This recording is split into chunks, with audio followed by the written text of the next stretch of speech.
Hello, students. Welcome to week 5. I will be sharing my screen right now, and I would like to talk to you about writing a short essay for week 5's main homework assignment. So let's get going. Here's the essay question. What tips or strategies did you learn that are helpful for your language learning process? Why? Please use specific quotes, summary, or ideas from the videos and readings to help you answer the question. So this is a very important part of this assignment. I'm going to talk about this later. Here are the 3 resources we looked at over the last 2 weeks about language learning. And you need to use these 3 resources to answer this question. This short essay should be about 300 words and should be about 2 to 3 paragraphs. It could be a little bit more if you want to, but not too much more. And then you should be trying to write, when you write these paragraphs, you should be trying to write a Texas paragraph. Your best, the best you can. It's not that important, but I'm going to explain to you what a Texas paragraph is right now. One important aspect of this short essay is to make sure that you use information from sources to help explain or support your ideas. Here's an example. Maybe in a paragraph, I might say, in the video, Mind Hack, 7 Secrets to Learn a New Language, the speaker, Stephen Kaufman, talks about the importance of words over grammar.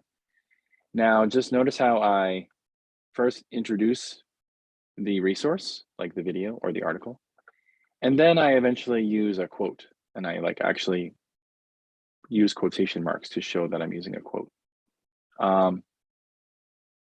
So this is what I'd like you to do. And then so after you use the quote, then you can explain the quote or talk about why you use the quote. So I like this idea because the more words I know, the more I can understand when I'm reading or listening.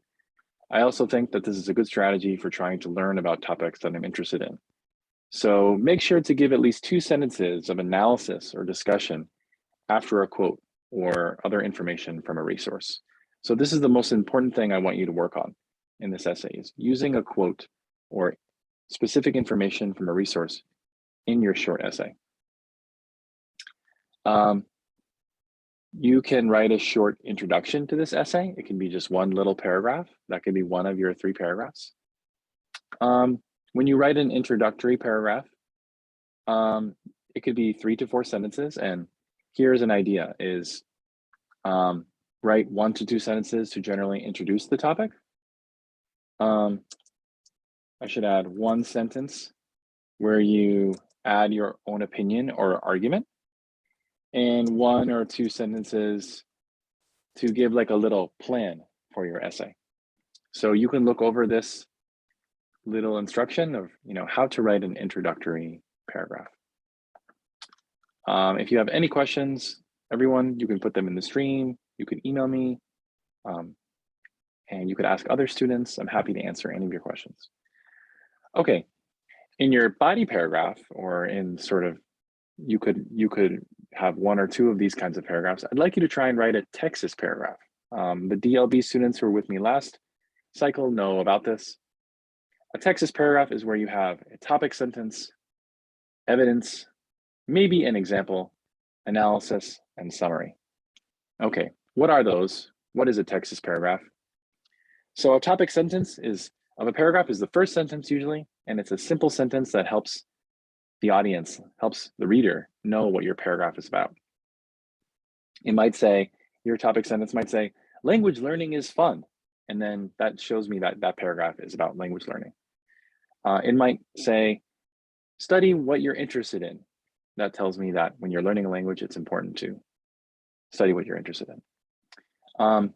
Evidence is the second part of a Texas paragraph. It's information from the source, from an article, a movie, a video, a book that you are writing about.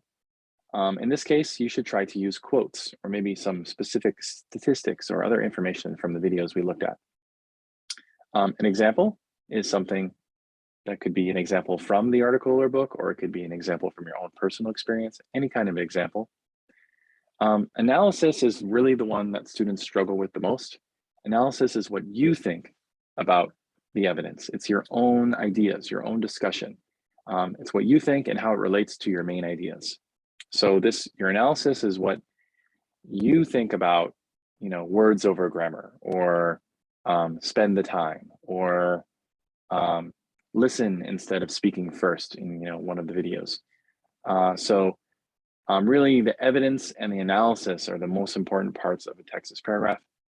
And then a summary is just the last sentence that kind of wraps up the sentence, that concludes the paragraph, that ends the paragraph. So that's what the main parts of a Texas paragraph are.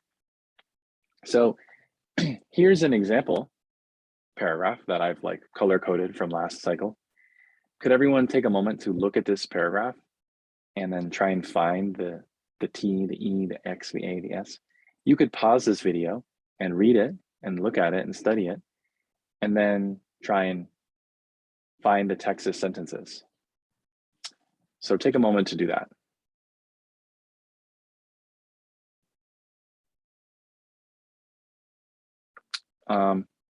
Okay, so here maybe you could see I previously highlighted this yellow sentence.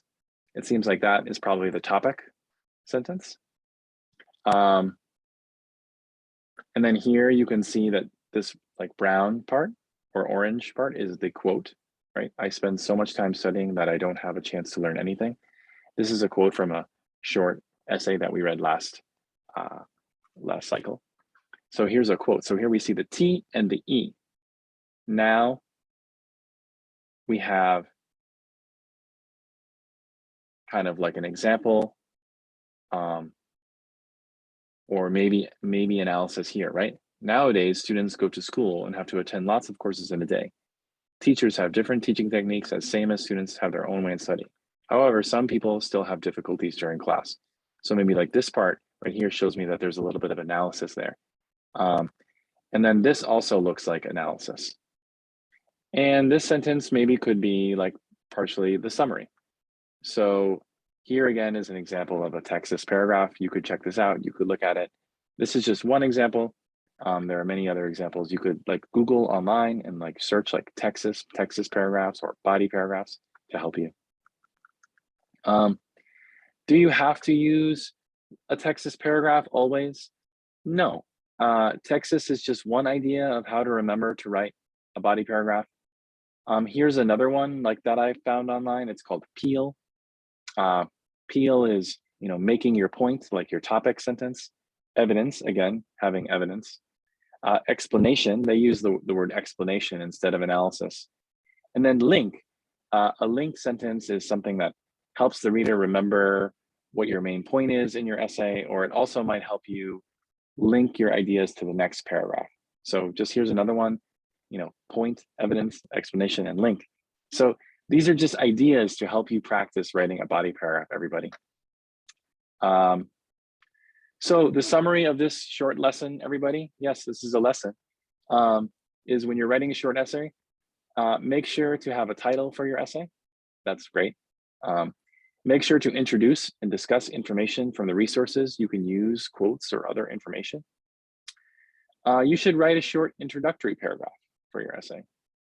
And you can try and use Texas paragraphs to help support your main opinions. All right, everybody, that ends this part of the week 5 video. One thing I'd like to do right now is go to the Google Classroom very quickly. And I would like to just show you that for week 5, there's not much there. We can see that the week 5 activities are to write the short essay that I just went over. And then also, if you have any time, you could log into Voxy. And for some of you who are very familiar with Voxy, you could do activities on Voxy to supplement your English learning while you're working on your essay. And then for others of you who are not familiar with Voxy, maybe this would be a great opportunity to just experiment with Voxy and see what's there and check it out. When you do your short essay, let's see, I'm going to open up another internet browser real quick.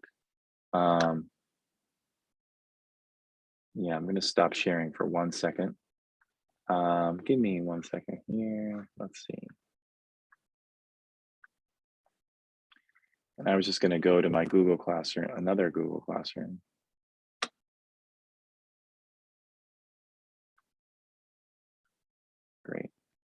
Okay, I'm going to share my screen again.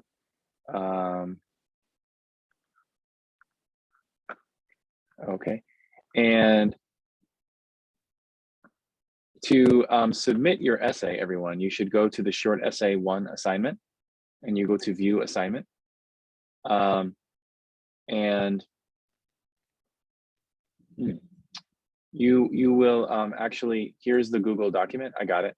You open this Google document, and you can work on your Google document here. So like student name, essay title, and when you're finished with it, you should be able to click, yeah, you can click see turn in. So don't click turn in until you're completely finished with your essay. And then once you turn it in, I will be able to look at it and give you comments. So I don't know, I'll just go back one more time. You click on this document, and yes, you can also just click turn in here, or you can click turn in here.